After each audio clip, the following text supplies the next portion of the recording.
I'm here with Helen Lewis. Helen, thanks for joining me. Thank you for having me. So I've been a fan for quite some time. I have not read everything you've written or heard everything you've said, but I've been following you. I think it's been uh, it has been 4 or 5 years or so. How long have you been at the Atlantic? Yeah, since 2019, so about Okay. then. Yeah, yeah. So maybe we can start with your background as a journalist before we launch ourselves into the whole catastrophe, which is modern politics and culture war issues. How would you describe your focus as a writer and journalist?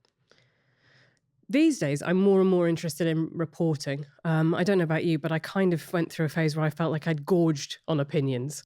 I sort of thought everyone in the world has many opinions. I have many, many opinions, but actually, to me, the hard work of journalism is going out there, talking to people, finding out facts, writing them down, publishing them, all of which are, I think, a lot more difficult than sometimes people would think.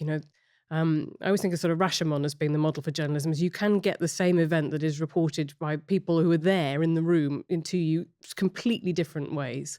And that is really hard intellectual work to do, to try and sort out what actually happened from among this conflicting mess of all the people's versions of reality. So that's the stuff I'm most interested in doing at the moment. The Atlantic gives me a berth to do that. It also gives me a berth to do commentary, which is my kind of natural home. I started out as a copy editor, but I became a writer now over a decade ago. And I've always been somebody who has been quite free with their opinions. But yeah, I think you can overdose a bit, can't you? Yeah. So how do you write pieces that are, in your view, ever free of commentary and opinion, and it's just actually straight reporting, or you're definitely, everything I've read from you, it seems to be on the, at least it has a foot in the opinion side of the journal. Yeah, I can't do that. I really respect people who are just hardcore reporters, and they really work a beat really hard. And they go in and they just, try not to put any of themselves into it. But I've never managed to do that. I think, my natural tendency is often towards snark. So quite often snark creeps in there. Hmm. But I don't think that's necessarily a bad response. My model of journalism is being the boy in the emperor's new clothes, right? You're the one who has to stand in the middle of everyone else, and everyone else is saying that they're having a wonderful time and everything's brilliant, and you have to be the one that points out, no, the emperor's naked. So having a kind of snarky British sensibility, I think, kind of helps. I mean, maybe some of the stuff we'll come to talk to you about later, but I feel like journalism has been kind of eaten alive by influencers. And these Hmm. influencers are often very credulous. They're very happy to be near people who are powerful. And that to me is not the model of, I'm not saying journalists should be sociopaths exactly, but you certainly shouldn't be in it in order to have a kind of nice life and hang out and for people to like you, I think is a really big problem. Yeah, yeah. So there's certainly several podcasters of late who've interviewed very prominent people, starting with the current president, and yeah, I see all the scars there of people imagining that if you simply maintain a good feeling during the conversation, you have done your work as a host. Even given this rare opportunity to interview the incoming president of the United States, and therefore they don't ask a single skeptical question. Um, yeah, it seems to me that the norms of journalism somehow have to be plowed into the most influential influencer venues, I mean, podcasts and other contexts. I don't know how that happens apart from just complaining about it. Um, how Well, would we'll try. Yeah, let's try that one. Yeah, I think I've been trying that one for some time. It hasn't worked yet, but it might do. how would you describe the difference between U.S. and U.K. journalism at this point? And maybe it's journalism and political culture. I mean, how would you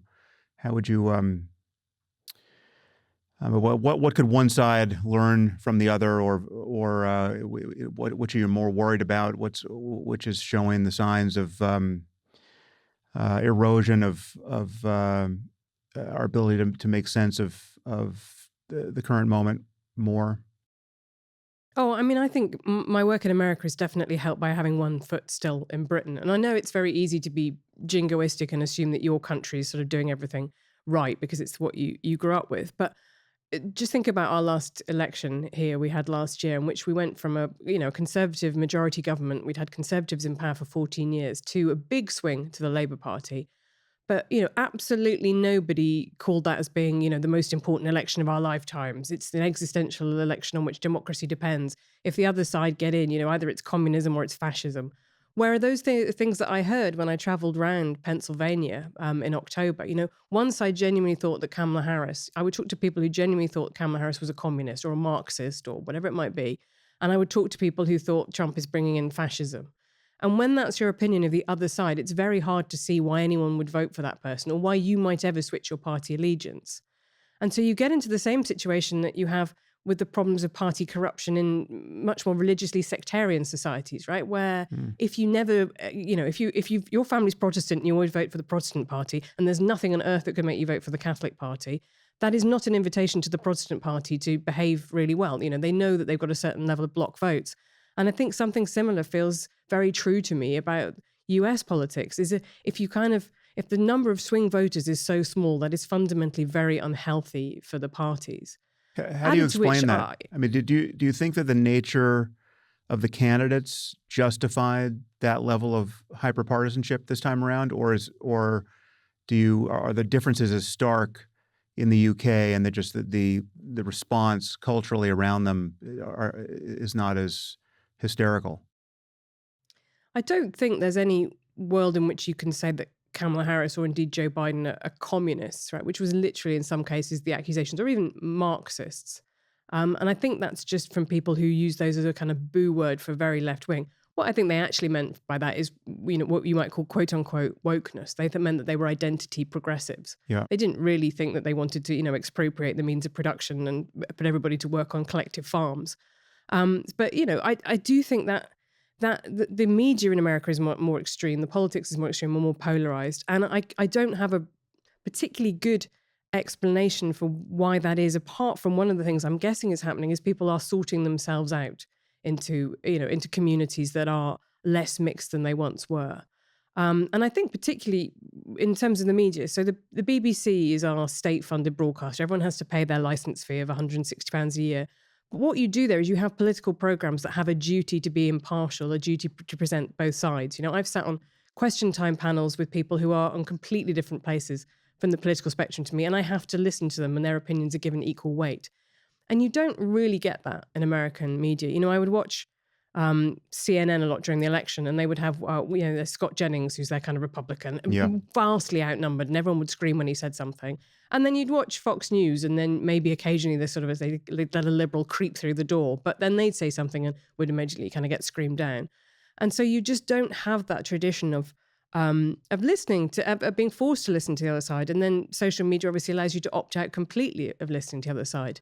My boss at The Atlantic, Jeff, did an interview with Obama a couple of years ago in which he said he watched the change happen even during his runs for president. He said he used to go to a little town in a swing state and there'd be a guy with a bow tie who edited the local newspaper, right? And maybe he was a Republican, but he knew that he had a district that had all kinds of different people in it and he'd give you a fair shake.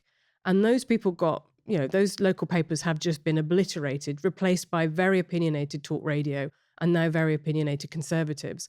And so the number of places in the media that see their duty as talking to a wide spectrum of people has really dwindled. And that hasn't happened in the UK to the same degree? It hasn't happened to the same degree. It's definitely happened. We've had in the last couple of years the launch of two very, technically under broadcasting regulations neutral, but in practice right-wing TV channels. One of them folded. It ended up just as Piers Morgan's YouTube show, and then he kind of left. And then 1GB News has become a kind of Fox News of Britain, really. Its viewership is relatively low, but it's definitely had an effect on British politics. You must notice sometimes where you see these memes kind of creep through, and it's like everybody's been issued a kind of order, like there's some event that everybody now cares about, or something that you say that just gets thrown at you, and you just can't quite work out where it's come from. Like it's like overnight everybody has sort of heard the same phrase or the same argument. And quite often I find that those come from those very partisan media sources. And there is an almost kind of like droid-like way that suddenly they kind of crest and they go into the public consciousness and they move on and everyone's talking about someone else. And it's very hard if you're outside of them to kind of get an insight into how those things are happening and to understand why everybody's talking about this. And because of the BBC, there is still a sense in Britain that you are more likely to hear what the other side are talking about rather than these memes arise that you just, like sort of Invasion of the Body Snatchers. Suddenly everyone is talking about something you've never heard of before, like it's always been there and it's the most important thing in politics. Yeah. I mean, there are phrases where you have almost a whole orientation toward not just politics, but information online crystallized in a phrase. I mean, if someone uses the phrase Russiagate hoax without scare quotes around it, I think I know everything about their political worldview at this point, right? I mean, it's just that it condenses so much, and it has been reiterated with such slavish loyalty now for years. Right. When I'm writing about youth gender medicine, for example, there's a couple of ones that come up recently. So, and you heard them in the congressional hearings on girls' sport. The idea that actually what Republicans want are genital inspections, Right. and people just go, of course, what the right want are genital inspections. And you go, well, actually, the way that they sex test in sport is through a cheek swab and then through a blood sample, right? Genital inspections used to happen in the 60s, but then a lot of bad stuff used to happen in the 60s. That's not what actually we are asking for now. But I presume they've had a briefing from some charity or governmental lobby group or whatever it might be, or there has been something that's been in, some very prominent influencer in their social media feeds has been putting this in. And then suddenly everyone kind of goes, of course, what the right really wants are genital inspections. And there's a question for me as a journalist is always about how much time do you spend rebutting stuff versus how much you spend actively trying to make the points that you want to make. And I think I still don't know where the balance is for that, because actually there is still a merit in somewhere like The Atlantic writing stuff down and if it's not true, saying that it's not true. But you also do get this feeling that you're spending an enormous amount of time chasing phantoms. And actually, is it stopping you from doing the good work that you would otherwise be doing? Yeah, I mean, there's also a perverse psychological effect where merely discussing something in order to debunk it kind of ramifies it in people's memory as being true. It's called the illusory truth effect. I don't know. It could be one of these things that will not replicate when further studied, but there is something about it. It's just there's just this asymmetry in information warfare, which is if you can force people to keep talking about something, you're doing the damage, even if they're spending all the time debunking that something. And these are many topics we will, however regrettably, cover here. Before we do, is there anything that you in your daily life as a journalist are just refusing to touch because of the hassle or perceived hassle of touching that topic? I mean, for me, it has always been, I noticed you got here way before me, but for some period of time, I was avoiding the transgender activist debate just because I saw other people dealing with it, and it just seemed like it was more trouble than it's worth, right? I mean, it really had this outsized negative impact on everyone's life who touched it. I just saw what happened to Jesse Singal, and I'm sure there are many people who are in his orbit who shared some of that pain. J.K. Rowling, obviously. Is there anything like that is still out there that you are just inclined to ignore, though it's a real issue that could be talked about in good faith? I think there are issues that I don't think about it exactly like that. I don't mind sticking my fingers in the plug socket, mostly because I kind of feel like if you don't, someone else always will, right? This is the kind of the idea that there is any way that the media can gatekeep what people talk about. If the media doesn't talk about illegal immigration, then no one will think it's a problem. That has just obviously turned out to be, that's been very demonstrably proved to be not true. Yeah. I take a different approach, which is, I think this is probably how you maybe felt more about the transgender issue, which is there are some issues on which I don't necessarily have the expertise to add a lot. I don't think my voice necessarily is the one that's needed. There's that, and also just that there's a perceived sense that just personally, it's just the hassle factor is too high. I mean, I distilled this once myself, in a piece of advice that I never wound up taking, which is not everything worth saying is worth saying oneself, right? I mean, there's enough of a hassle associated with certain views, however valid they might be, that you just spend way too much time cleaning up the mess that everyone is eager to make on your behalf, right? People are going to willfully misunderstand what you said, even if it was only, for 2 minutes on a podcast. And you could spend the next year of your life having that be the first question you're ever asked in every context. And it just was, in hindsight, it just wasn't worth it because either the point wasn't important enough, the topic wasn't important enough, or it's just so easily misunderstood that, albeit important, it's, you've got better things to do. I do feel like that about Israel and Palestine. I'm not a foreign policy expert by any means. And I have, my own views on it. But I think that what happens with that debate is you get sucked into having to say every bad thing that has happened on every other side, dating back almost to the Middle Ages, right? You need to kind of say, of course, we need to see this in the context of the displacement of the Palestinian people. Of course, we need to see this in the context of the Holocaust. Of course, we need to see this in the context of October the 7th. Of course, we need to see this and I think you can end up being just derailed out of being able to say absolutely anything, to the extent that I think that's the closest I think I come to the mere hassle idea. The other one is probably IQ. So I've been writing this book about genius, which is out in the summer. And I've gone a little bit through the history of IQ. And I went and obviously I read, lots of the debates about the hereditarians versus the environmentalists. And I asked two friends of mine with very different views on the subject to see whether or not they would both read those chapters. But I've taken a policy decision with that if I'm asked about that in interviews and off the cuff, I'm going to say, I'm sorry, you're going to have to read the book. I just think that is a subject on which it is absolutely not worth taking an idea for a walk in a kind of casual way, right? And I don't think that's necessarily such a bad thing. There are subjects for which discussing them in a debate format or in a podcast format absolutely works. And there are others where actually just, I think I more and more appreciate that feeling of just having time to sit down something, say, do I really think this? Can I absolutely sure I support this? Have I got all the footnotes ready? And that being an okay way to approach some subject. I'm not sure. Tell me, do you think, is that cowardly or is that responsible? I don't know. Well, I do think you have to pick your battles. You only have so much time. So it is a bit of a triage question with anything you do, right? And insofar as you can foresee the outcome, often you can't, right? So you don't know just how much having touched a topic is going to eclipse every other thing in your life for a period of time and prove to be a massive opportunity cost. So I recognize most of those things in hindsight. As far as I know what you mean, though. I went through a phase. I interviewed Jordan Peterson for GQ back in 2018. Yeah, I remember that. And I went through a phase where every time I did an interview on any kind of podcast, someone would ask me about it.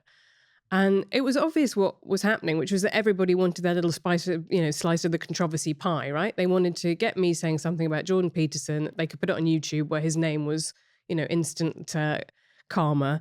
And I just thought, this is going to make me look like some weird monomaniac who's just going around the internet talking about something that happened to me now years ago. Yeah. But you also feel like you can't be, it's impolite to say, I actually don't want to talk about this, like your kind of share, in your 19th interview of the day. So I think that happens too. Yeah, I had a similar thing with Ben Affleck. I think that took about a year for that not to be the first thing that I had to talk about in every context. And it's, I feel your pain. Although I'm probably going to ask you about Jordan Peterson in about 5 minutes. So, let's start with the internet. I think really this has to be the layer at which much of this mad work is being accomplished on our brains. What is the internet doing to us, in your view? The thing I keep thinking about is the fact that we used to live in geographic communities, and they were, people obviously sort themselves into people who live like them. If you are rich, you can go and make sure that you only live near other rich people. Lots of people end up living soft lives of racial segregation by the places where they choose to live. That is all possible. But nonetheless, your neighbours were much more likely to be varied in age and political temperament and actually just personality terms, right? You have this kind of just mixture of people around you. But what the internet has done, as far as I can see, and I'm somebody who's been online since I was a teenager, is it's allowed people to sort themselves by interest. And that's had just some incredibly weird effects on us, I think.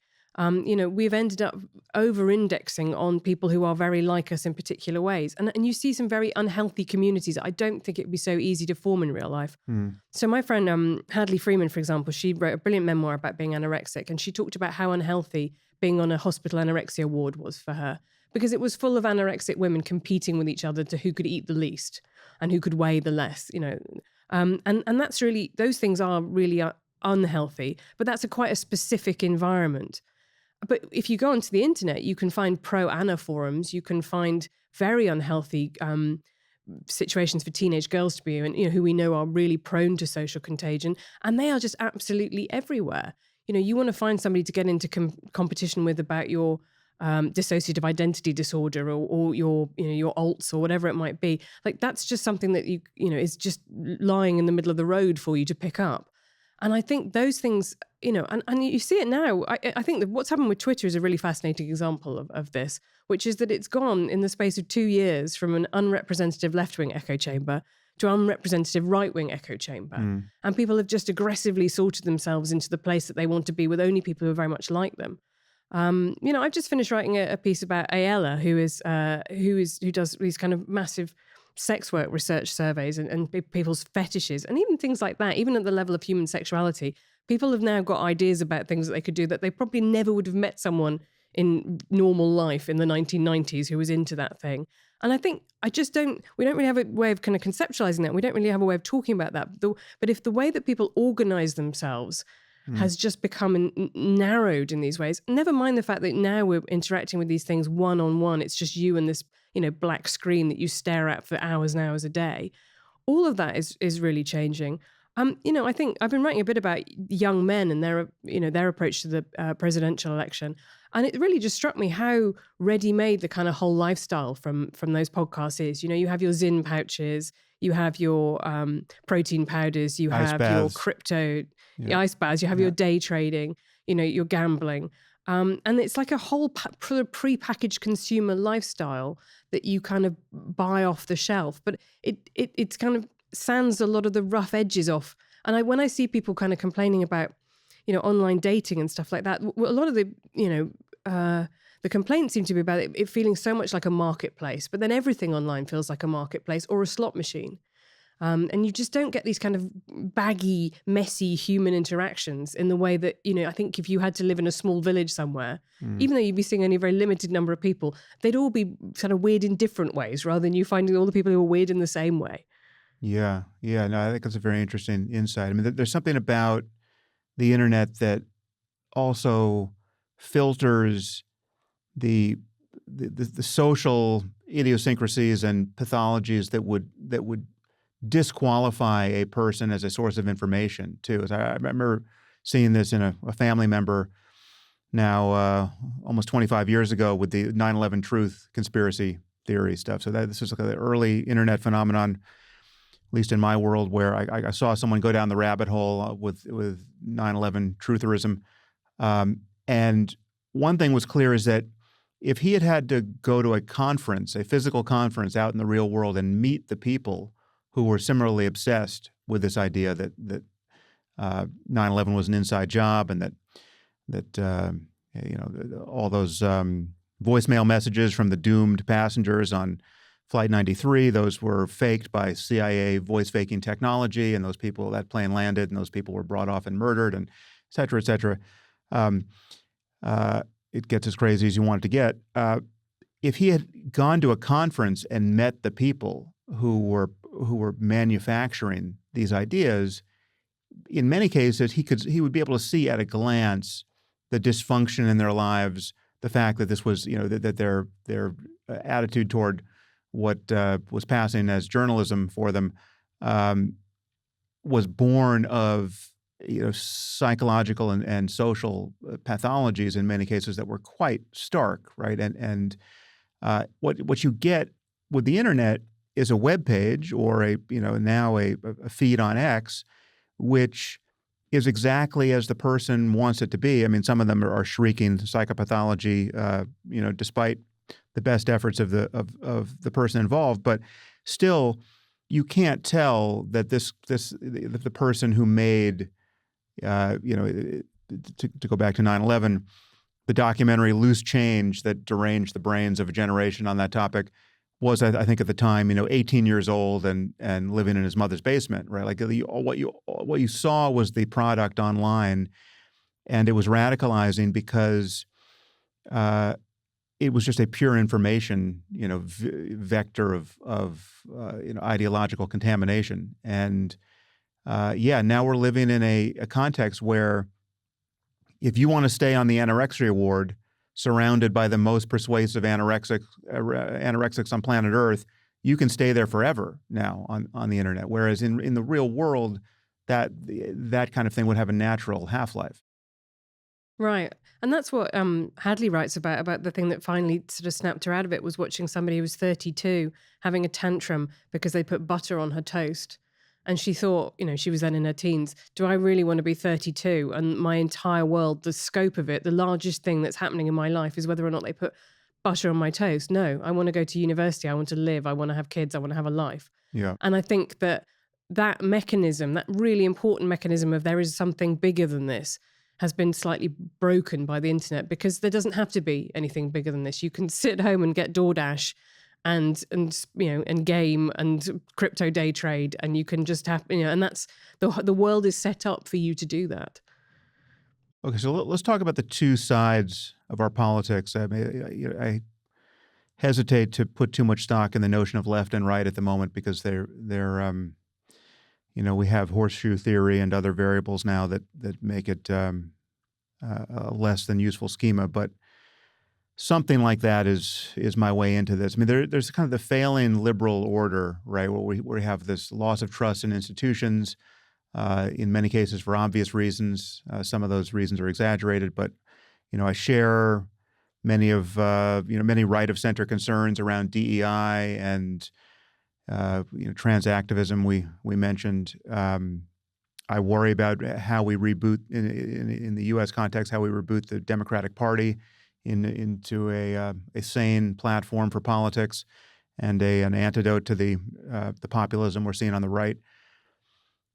Let's take the nominally left side of this before we talk about the right. How do you view the loss of trust in mainstream journalism and other institutions, and what do you think we can do to regain that trust? I really worry about it, because I know what you mean. The difficulty in talking about it is about keeping the correct sense of proportion between the errors. And I've written a lot about errors in journalism. There are some, but it's the same procedure as with science, is that what really matters is not the idea that you're never going to get anything wrong. What matters is what you do when you get it wrong and what the correction mechanism is.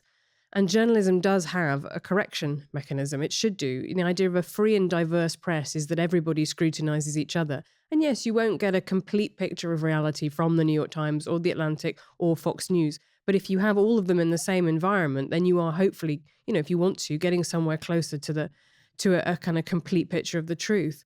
And so, it worries me that people don't seem to care about that. And I do wonder how much of that is about a feeling of just the fact that the world is very overwhelming and people want a kind of simple narrative. Conspiracy theories are very simple usually, right? There's a bad guy who did it, or a load of bad guys in a room who did it, and it's very obvious, and the solutions are very obvious, and that's what strongman politics is.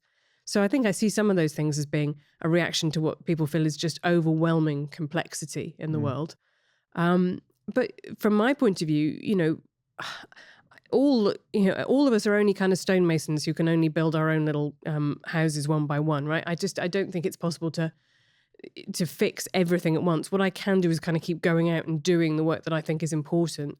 And I suppose, that doesn't feel very meaningful, but this is, tell me whether or not this is unbearably bleak, or if it is in fact actually quite hopeful at the end of the day, which is that I just think that we're also an incredibly complacent society. And I think that's true of both Europe and America. I'm primarily talking about, professional middle class people. When Louis Pasteur invented pasteurization, people were absolutely delighted. When they got the smallpox vaccine, people were absolutely delighted. The measles vaccine, they were absolutely delighted, because they knew what the alternative was like. Yeah. At the end of the Second World War, when we built all of these liberal institutions, people knew what it was like to experience a world war, to experience the idea that your son wouldn't come home, or that, your entire family was murdered. And I think we've just been coasting for a really long time on things getting a little bit worse, but for most people, still extremely tolerable. And so I think when I talk to people, and this is true on both sides of the political aisle, there is a kind of great deal of complacency about how bad the world can get and how bad it still is in lots of places. Something I think about a lot is the fact that Michael Lewis wrote, I think, in The Fifth Risk about these awards they had for civil servants, who'd done really great bureaucratic things, or they'd come up with great initiatives.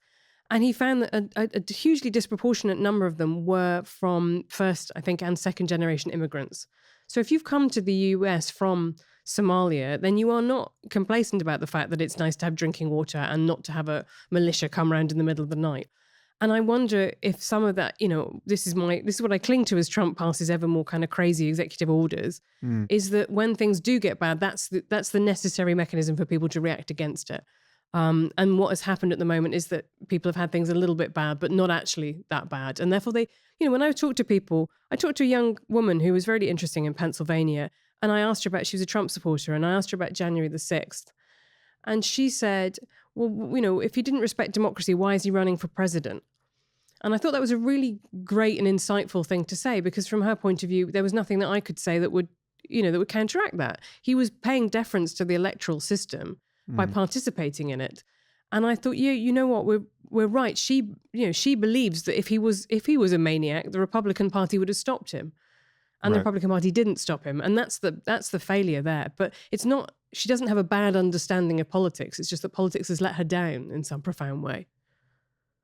Yeah, I think complacency is part of it, although when you look at the real the extremity of the problem, I don't know that the complacency covers the nature of the error. I mean, so I wouldn't think of the January 6th rioters as especially complacent, right? I mean, they actually, many of them traveled halfway across the country to attack the Capitol. And so it is with, people who go all in on, the anti-vax, religiosity, essentially, right? I mean, they're completely subsumed by this concern, and they're spending a tremendous amount of time trying to find, all of the nefarious things, nefarious clues online that reveal, how dangerous vaccines are, or how corrupt the pharmaceutical industry is, or, they've listened to scores of hours of RFK Jr. Spread his misinformation and half truths and genuine lies in some cases. So there's a massive, in many cases, there's a massive investment of time and even resources in becoming kind of actively misled, or what we would consider misled based on having a sense of what the ground truth reality is on any one of these topics. I mean, no, Donald Trump did not win the 2020 election. It was not stolen from him. And, all of your QAnon inflected ratiocination on that topic is in fact a waste of time. The problem, I think, is that whenever you find a kernel of truth to any of these conspiracy theories, right? I mean, the real, background incidents of vaccine injury, or the actual case where DEI has led to some horrifically bad outcome. I mean, just take this recent plane crash in Washington, in D.C. Trump's first allegation is that DEI explains this plane crash, whether it was on the FAA side or the military helicopter side, or both. It seemed an utterly grotesque and borderline psychopathic thing to say in the moment when your job is really to restore people's sense of normalcy and assure them that you're going to get to the bottom of the problem. And it was obviously it was before any of the facts were in, so he couldn't possibly know if DEI was the real reason for it. You certainly couldn't know that at that point. But if in fact it proves to be true that the FAA had some, as is now rumored at the time we're discussing this, the FAA had some aggressively and in hindsight, probably patently insane DEI program that was selecting not for competence, but for skin color for some considerable period of time. That's going to be that will seem to confirm everyone's worst fears about everything on that topic, right? I mean, so it's again, this comes back to something like asymmetrical information warfare, whereas when you can find the half-truth or the single conspiracy that is in fact true, then that gives people more or less carte blanche to believe anything on insufficient evidence as long as it's to their taste in that vein, for years to come. And you have to do so much extra work to debunk any of that misinformation, because what's always lingering, we have this with the Wuhan Institute of Virology lab leak issue now, right? I mean, because that was stigmatized as a racist conspiracy theory within 15 minutes by the left, and now it is proved an all too plausible thesis, although albeit one for which the jury is still out. It's now the New York Times is no better than Fox News, or even paradoxically worse, et cetera, et cetera. And you're now dealing with people who won't believe anything that the normal gatekeepers say, whether it's the government or media. There's an awful lot of Mott and Bailey, though, isn't there? And that's that term for the argumentation strategy, where you go out on a limb and say something really crazy, and then if challenged to it, withdraw back to your castle. And some of the claim about that was that COVID was a bioweapon developed in a lab, right? And that's not what anybody who's now saying, well, right, look, we don't know what was happening. So that's, and I think the same thing is possibly true with the case of the air crash. In that Tracing Woodgrains, who used to be a reporter on Blocked and Reported, did some really interesting reporting on the FAA under Obama changing the regulations. But what that's turned into is the fact that, the relatives of the female pilot who died were afraid to have her name released because they thought she'd be, torn apart as a kind of tokenistic hire. But people will kind of just throw this sort of chaff up into the air. And then if any tiny bit of it is true, they claim victory. And I think that's the bit where I really struggle, because it does make you feel very, like the kind of ground shaking beneath your feet, and that you can point out the facts all you want, but the vibe is just so much stronger. I had a friend who described the point of journalism as the war of facts against narrative. And I think that is the big challenge now today for journalism, is saying, yes, there might have been this going on, but it's actually a little bit more complicated than that. And that bit of that you believe isn't true. Whereas what people want it to be is, was it a Chinese plot? Yes or no? And you kind of go, well, actually, it's a bit more complicated than that. Was it DEI? Yes or no? Well, actually, yes, it might be a bit more complicated than that. And no one really kind of wants that. And I think it leads to a lot of faulty thinking, because people just apply that heuristic, don't they? They just apply the frame that they want, that they are now used to thinking of everything through, to every new situation. Sometimes that frame is right, but as a shortcut, inevitably, sometimes it's wrong. Well, what do you think the sanest way is to thread the needle on DEI and trans activism and intersectionality and all of these other ways of framing or misframing our